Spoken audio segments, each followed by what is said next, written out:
They've been friends for a long time, China and Zimbabwe. At the height of the Cold War in the 1960s and 70s, Zimbabwe's independence movement enjoyed Chinese support. As with so many other African liberation struggles, China provided arms, training and its Maoist ideology to Robert Mugabe and his Zimbabwe African National Union, today's ZANU-PF. At the start of the new millennium, when Mugabe's party reclaimed and invaded white-owned farms, prompting the EU and US to impose sanctions, China was one of the few countries that stuck with Zimbabwe.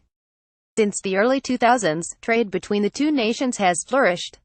In 2015, China became Zimbabwe's largest trading partner. That same year, Harare adopted the Chinese yuan as one of its currencies in a bid to cancel a $40 million debt.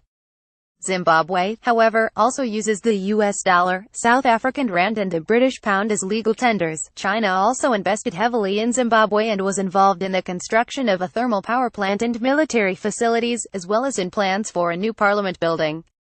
Xi Jinping and Mugabe during a state visit to Harare in 2015. Mugabe too shaky for China.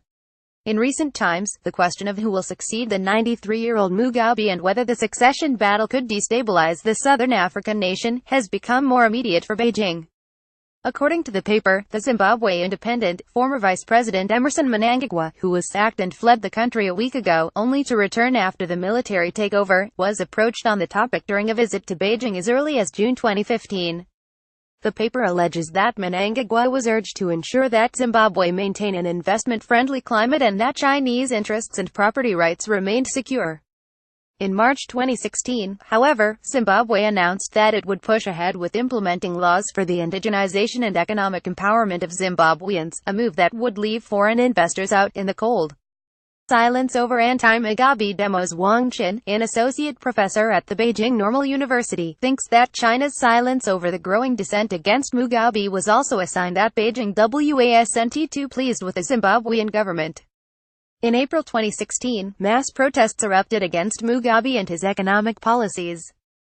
China's lack of comment on the matter could be seen as a critique of his economic plans, the corruption and patronage systems that had developed in the country, and his refusal to leave power or even entertain the idea of succession.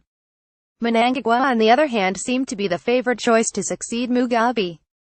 The man who was nicknamed the Crocodile was Mugabe's fellow war veteran and a close confidant of the president, but he fell out with Mugabe and his wife Grace, who is rumored to have harbored leadership ambitions of her own. According to political analysts, the army is believed to be positioning itself behind Mnangagwa. General Chiwenga's visit to Beijing. Another aspect that has fueled speculation that China might have known about the coup is the visit of General Constantino Chiwenga on Friday, the 10th of November. Chiwenga is commander of the Zimbabwe Defense Forces and caught international attention when he issued a warning statement to the government prior to the army takeover. He met Chinese Defense Minister Chang Wankan in what China termed as a normal military exchange between the two countries. After the military takeover, the Chinese Foreign Ministry issued a statement saying, "We are paying close attention to developments of the situation in Zimbabwe. Maintaining peaceful and stable development accords with the fundamental interests of Zimbabwe and regional countries." Zhang Shuang, the Foreign Ministry spokesman who issued the statement, continued, saying, "We hope the relevant parties in Zimbabwe appropriately handle their internal matters." Mugabe, 93, has ruled Zimbabwe since the country's independence from Britain in 1980.